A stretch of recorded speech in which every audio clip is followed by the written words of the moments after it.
Capítulo 4. O público-alvo. Um livro é uma conversa com alguém. Uma longa conversa, verdade. E a resposta pode demorar para vir. Mas é um ato de comunicação mesmo assim. Se você escreveu ou está escrevendo, é crucial saber a quem você dirige a sua história ou a sua não-ficção. Muitos escritores ficam sem palavras quando questionados a respeito de seu público-alvo. Escrevo para quem gosta do que eu escrevo. Para quem se interessa por aventura. Meu público é de gente que gosta de ler. São respostas engraçadas e ineficazes. O raciocínio por trás da resistência em definir um público-alvo é a ideia não verbalizada de que a sua obra pode e deve ser lida por todos os seres humanos do planeta, jovens e velhos, ricos e pobres, cultos ou não. Na prática, qualquer editor vai dizer a você que isso não existe. Não há obras que despertem interesse universal. Há obras que vendem muito, sem dúvida, e extrapolam o grupo de leitores para o qual foram pensadas.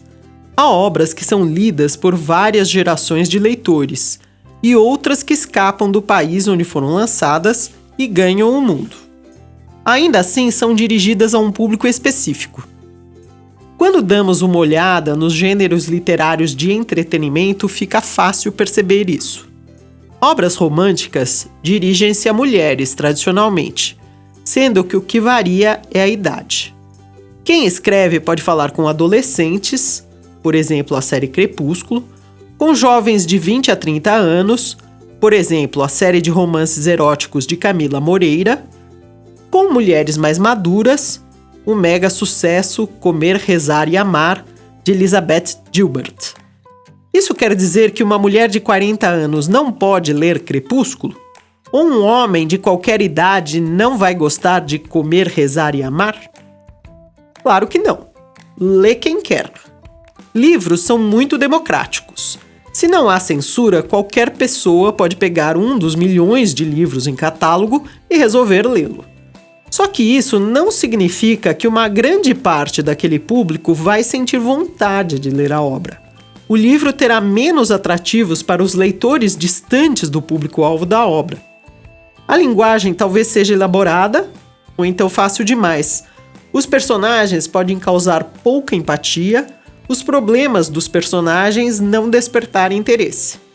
Pode conferir quantos homens você conhece e tem o hábito de ler obras românticas. Não vale quando uma delas explode como best-seller, como 50 Tons de Cinza. Agora faça uma enquete com as mulheres que você conhece. Alguns gêneros não têm uma divisão tão óbvia. O terror, por exemplo, tem um público mais masculino, mas não é desprezível a quantidade de mulheres que se diverte com histórias de medo. Ainda assim, se você lê as obras de um gênero e os comentários dos leitores a respeito, começa a sentir quem elas são, do que gostam, qual sua idade provável. Dentro de um mesmo gênero também há variações, claro. O clássico de fantasia A Mão Esquerda das Trevas, de Ursula Le Guin, terá um público mais adulto e culto do que a série Jogos Vorazes, por exemplo. Para que serve a ideia de quem é seu público-alvo? Quando você escreve, saber quem é seu público serve para ajustar a sua linguagem. Usar da complexidade adequada a seus leitores. Serve para você utilizar exemplos, imagens, referências culturais claras e interessantes para quem lê. Fica mais fácil fazer os leitores enxergarem reflexos de si nos personagens de sua história e os problemas pelos quais passam. Na não-ficção, livros profissionais, técnicos, científicos, é essencial saber a quem a obra se dirige para não sobrecarregá-la de informações que leitores não possam nem queiram usar. Mesmo que você tenha profundo conhecimento de uma área, ao falar com leigos terá que ser simples. Ao focar em estudantes, terá que limitar-se ao currículo de seus cursos. Ao dirigir-se aos seus pares, produzirá uma obra mais complexa. O foco em determinado grupo de pessoas é fundamental também na hora de divulgar a sua obra, pelas mesmas razões. Se você escreve para estudantes, não adianta divulgar para especialistas. Se escrever uma história madura, é perda de tempo colocá-la numa plataforma onde a maioria dos usuários sejam crianças e jovens. É preciso haver um encaixe entre a sua intenção, a sua obra e as suas ações para divulgar sua obra e o público. As palavras para descrever seu livro precisam ser atraentes para os leitores que são seu alvo, assim como a capa. Os blogs com quem você eventualmente faça parcerias precisam falar com o mesmo público com quem você fala em sua obra, e em seu próprio blog, ou fanpage, ou Twitter. Não se preocupe em perder leitores ao focar, porque o efeito é exatamente o inverso.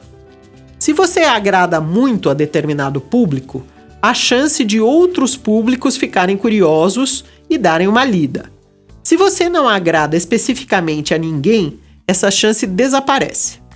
Vamos a um exemplo. Cressida Cowell é uma inglesa que resolveu escrever histórias infantis, lançando em 2003 o livro Como Treinar Seu Dragão.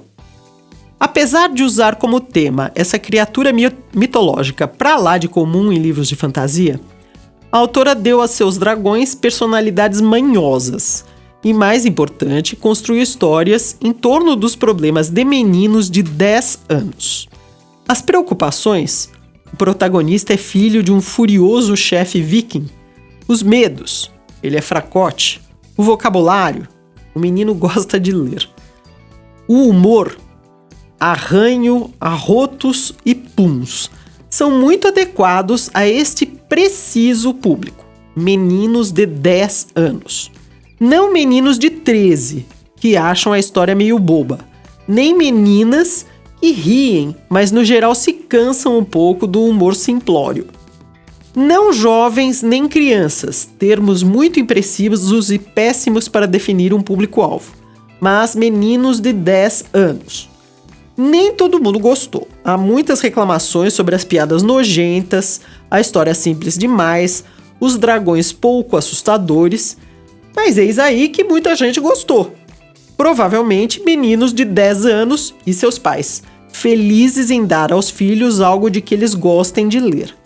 Este foi o primeiro de uma série muito bem sucedida, e virou filme e já vendeu mais de 7 milhões de exemplares. Crianças de 10 anos são muito diferentes de crianças de 7 anos. Meninas são diferentes de meninos. Adolescentes de 15 anos estão numa etapa completamente diversa de quando fazem 18 anos. Homens de 40 têm alguns problemas, de 50 têm outros, de 60 outros ainda. Por favor, mire. Foque. Saiba para quem você escreve. Se outras pessoas quiserem ler também, ótimo, o mundo é livre. Mas faça sua obra muito interessante e sedutora para um determinado grupo de pessoas, definindo idade, sexo, nível de conhecimento e outra característica marcante, se houver. Muitos escritores, mesmo assim, ficam perplexos. Escrevem sem pensar em ninguém.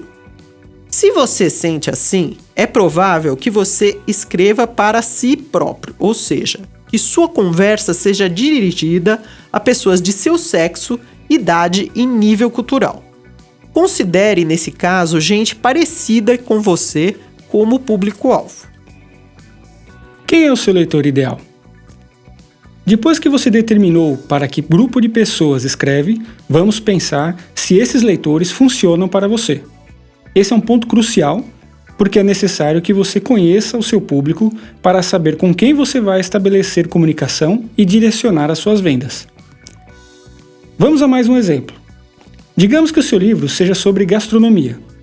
Você logo imagina que qualquer um que gosta de cozinhar vai comprá-lo, mas não é bem assim.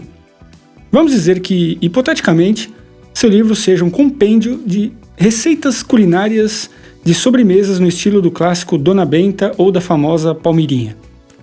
Se for esse o caso, o público não são todas as pessoas que querem cozinhar, mas um grupo mais específico, senhoras casadas com mais de 40 anos de idade, que queiram agradar a família em alguma ocasião especial ou algum almoço de domingo. Em suma, se a obra estiver na mesma frequência que as receitas de Palmeirinha, haverá um viés caseiro, familiar para o seu público. Note que esse livro terá pouco apelo para homens jovens, que talvez prefiram refeições com menos ingredientes, ou mulheres que trabalham fora e queiram algo rápido, ou gente muito viajada que gosta de culinárias de outros países. Todo mundo precisa comer, e muita gente tem interesse em saber preparar a comida, o que constitui o nicho da culinária. Entretanto, cada indivíduo tem preferências, vontades, necessidades. Quando você começa a pensar de maneira mais detalhada em quem quer o que dentro de um público enorme, dá rosto a diferentes grupos. Assim, nicho é um grupo de pessoas que possuem um interesse em comum, o que no caso da culinária pode ser um universo de milhões de pessoas, algo desfocado e difícil de trabalhar. E subnicho é o grupo mais específico com o qual você tem chance de estabelecer o contato. Obras muito abertas, do tipo aqui você aprende tudo o que precisa sobre esse assunto, em geral não funcionam muito bem. É melhor ter uma obra específica. Da mesma maneira, fica sempre mais fácil quando você se dirige a grupos cada vez mais específicos, que tenham algo reconhecível em comum. Ao pensar assim, talvez você reformule o seu livro de gastronomia e foque, por exemplo, em sobremesas fáceis de fazer, como brigadeiros. Aí pode pensar, quem gosta disso? Quem quer receitas fáceis de sobremesas? Se você pesquisar um pouco, verá que mulheres gostam mais de doces do que homens. Veja a pesquisa conduzida pela nutricionista Márcia Dascal, uma das autoras de Nutrição Fora da Caixa, com Débora Saschelli, e preferem aqueles feitos em casa. A razão é que o açúcar ajuda a equilibrar o que os hormônios desequilibram. Você pode então dirigir seu livro sobre brigadeiros a mulheres, em especial aquelas de 30 a 40 anos, uma idade em que uma boa parte desse público tem acesso à sua própria cozinha e, ao mesmo tempo, sente com mais intensidade o impacto dos ciclos menstruais. Levando em conta que o consumo de doces tem uma ligação com as emoções, um livro voltado para esse público vai funcionar bem se usar uma linguagem simpática, reconfortante, exemplos com mulheres jovens e imagens de chocolate. Uma espécie de diário de Bridget Jones na culinária, digamos assim. Observe que ao adotar esse viés, você talvez afaste chefes que pesquisam sobremesas para seus restaurantes, mas por outro lado, dará uma característica distinta, definida à sua obra. Note que nossos comentários sobre público-alvo são do ponto de vista editorial, mas queremos ressaltar o óbvio. Em hipótese nenhuma, você deve escolher um público com o qual não tenha real afinidade, apenas porque acha que vai ganhar mais dinheiro. As pessoas sentem o que é legítimo, ainda mais durante o contato prolongado que sugerimos que você estabeleça pela internet. Você deve direcionar a sua obra para um grupo de pessoas pelas quais você sinta empatia, de que goste, de que conheça os problemas e as aflições. E durante seu contato, deve procurar conhecer cada vez mais essas pessoas, o que fica muito facilitado se você gostar delas. Você pode decidir permanecer com o seu público de senhoras que gostam da Palmeirinha. Que tipo de sobremesa vai oferecer então a elas? O que será que essas mulheres provavelmente desejosas de pratos bonitos para servir a família preferem? Tanto a obra quanto a presença na internet que você vai criar, caso se dirija a mulheres mais velhas, talvez com netos que queiram fazer sobremesas para a família, serão totalmente diferentes da obra e da presença na internet que você criaria para leitoras de até 40 anos que gostem de chocolate e comam para se acalmar. Percebe? Ao entender diferentes grupos de pessoas, o que elas querem, o que é importante para elas, você tem muito mais chance de fazer uma obra relevante, que responda às suas preferências, e de falar com elas adequadamente quando for criar a sua presença digital. Veja aqui, se focar nas vovós, sua linguagem, matérias relacionadas, sites parceiros, exemplos, todo o material que usar será completamente diferente daqueles direcionados a mulheres jovens sofrendo o impacto da TPM. Nesse ponto, talvez você sinta um pouco de medo sobre quantas pessoas vai haver para comprar o seu livro. 500? 1.000? 100 mil? Um público muito pequeno? É preciso pesquisar, mas definir bem as características das pessoas com quem você fala ajuda muito para vender a sua obra. Vamos dizer que você descobriu que dentro do seu subnicho há potencialmente no Brasil 500 mil pessoas. Perfeito! É um número com que dá para trabalhar. Agora imagine que, se conseguir fazer com que 1% dessas 500 mil pessoas compre o seu livro, uma bela tiragem de sua obra estará vendida. A partir do momento em que você direciona uma lupa para determinado nicho de mercado e descobre o seu público específico, com uma necessidade especial, você aumenta a sua chance de se comunicar com esse público de forma efetiva, de dizer exatamente o que interessa a essas pessoas. Ao entender o que elas querem ou do que gostam, fica fácil oferecer seu livro. E também fácil que seu público aceite a oferta. Essas pessoas vão querer o seu livro, lê-lo e indicá-lo, porque você vai ter falado com elas especificamente sobre o que importa para elas e não para a população como um todo. Em vez de dar 1000 tiros aleatoriamente para conseguir acertar um alvo, é mais produtivo dar 100 tiros direcionados. Nessa linha, um retorno de 1% de um subnicho é algo bastante factível. Você economiza tempo e dinheiro ao dirigir-se a um número menor de pessoas. Não se desgasta tanto e cria uma comunicação efetiva com aquele público, o que é de vital importância. Sempre é bom lembrar que o seu livro disputa atenção com a televisão, com a internet, o rádio, outros livros, outros assuntos, com o mundo, enfim. Por isso, seu livro precisa suprir a necessidade dos leitores, seja ela de fruição de literatura, seja de ajudar a pessoa a resolver algum problema que não se sente capaz de resolver sozinha. Não apenas isso. O livro precisa ter uma qualidade ou viés ou detalhes que a leitora não encontre em outros meios de comunicação. Sempre é mais fácil conseguir esse resultado, insistimos, quando você detecta um grupo de pessoas, entende o que elas querem e gostam e fala com elas de modo dirigido. Mas quem são os leitores de literatura? Não foram poucas as vezes que vimos escritores com cara de completa perplexidade, sem noção de quem seriam os seus leitores, ideais ou não. Vamos repetir então a noção de que, se você não tem ideia de para quem escreve sua obra literária, muito provavelmente a escreve para você. Isso quer dizer que se você é, digamos, um homem de 50 anos no segundo casamento, com 3 filhos adultos, que mora numa cidade grande e gostaria de poder se aposentar, mas não pode, é bem provável que escreva para pessoas do seu sexo e idade e semelhante condição social. Ao selecionar o que é importante e chamativo para seu público, considere com isenção suas próprias preferências. Considere quais temas são fortes para você, motivam a compra de uma obra, atraem seu olhar. Que tipo de personagem tem ressonância com você? Quais histórias você se arrisca a ler? Quais problemas você acha importantes e quais não? O que você acha ridículo, exagerado, o que você sente que é ignorado? Ao analisar como você mesmo funciona como público, terá noções dos prováveis leitores ideais de sua obra e de como falar com essas pessoas de maneira adequada. Vamos explicar no capítulo seguinte como testar suas conjecturas e aumentar sua base de fãs. Gostaríamos de fazer aqui uma outra observação que vem da longa prática em lidar com escritores. A maioria dos que conhecemos são ou excessivamente otimistas ou excessivamente pessimistas. Os primeiros se modificam com a experiência, logo que descobrem que o mundo não vem correndo ler suas obras quando a colocam na Amazon ou no Wattpad e começam a ter uma noção mais realista do que precisam fazer para se divulgar. Os excessivamente pessimistas, no entanto, são um problema sem correção automática, e fica aqui nosso convite para rever sua trajetória. Conhecemos gente que olha para a lista dos livros mais vendidos e acha que o público leitor, todo ele, é de gente idiota que só compra bobagens, e que, portanto, nem adianta procurar divulgar uma literatura que seja muito diferente da que faz enorme sucesso. Conhecemos escritores que se sentem isolados no mundo, porque são ciganos, ou negros, ou transexuais, ou de alguma cidade pequena no interior, ou pobres, ou velhos, ou qualquer outro adjetivo que você queira colocar aqui e que, portanto, acham que não têm qualquer chance de serem lidos e apreciados. Há no mundo de hoje público para quase tudo.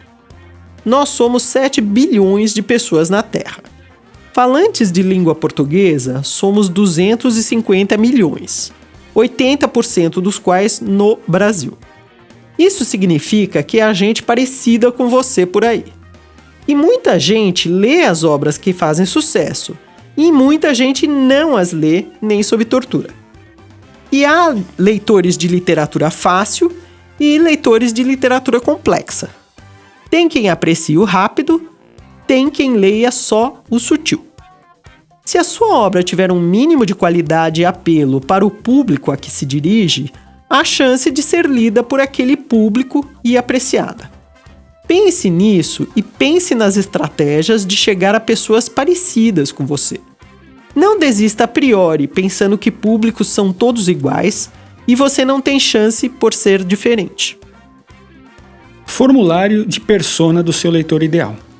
Depois de passear bastante pelas plataformas e ler comentários variados, ao fazer experiências com o Facebook ou com outras plataformas, esperamos que você tenha noção de quem é o seu leitor ou leitora ideal. Para deixar essa pessoa sólida em sua imaginação, propomos que brinque um pouco, que procure uma foto na internet que a represente e dirija-se a ela ao escrever. Quanto mais tangível for seu leitor ideal, quanto mais fácil será prover conteúdo para ele. Qual o seu gênero? Masculino ou feminino? Crie o nome para o seu leitor, sua leitora ideal. Dentro da faixa etária onde aparecem mais leitores, estipule sua idade. Coloque o grau de escolaridade de acordo com suas pesquisas. Imagine uma profissão para ele ou ela. Estipule uma renda mensal compatível com essa profissão. Essa pessoa tem um carro? Caso sim, qual? Como é sua família? É casado? Tem filhos? Quais as mídias sociais que mais usa? Sites que mais gosta de visitar? Programas de TV que mais assiste? E os seus sonhos? Detalhe aqui o que o seu leitor, a sua leitora ideal, almeja para o futuro, onde gostaria de estar daqui a 5 anos. E suas dores? Detalhe aqui os problemas ou anseios que essa pessoa tem e o seu livro resolve ou que sua história aborda. Podem ser problemas familiares, emocionais, dinheiro, pode ser vontade de compreender um assunto, como político, astronomia, no caso de um livro de não ficção, ou pode ser a necessidade de distrair-se, relaxar, envolver-se com personagens românticos. O importante aqui é você entender o que motivaria essa pessoa a ler o seu livro. Importante. Alguns escritores perguntam se podem trabalhar com vários públicos distintos, em especial se sua criatividade os leva para áreas muito diferentes. Sim, claro. Mas o trabalho de sedução e engajamento precisa ser feito com cada público. Se você se dirige a leitores diferentes cada vez que escreve, fica mais trabalhoso atraí-los. Se você deseja sucesso, considere trabalhar bastante numa única direção, escrever várias obras que falem com o mesmo público.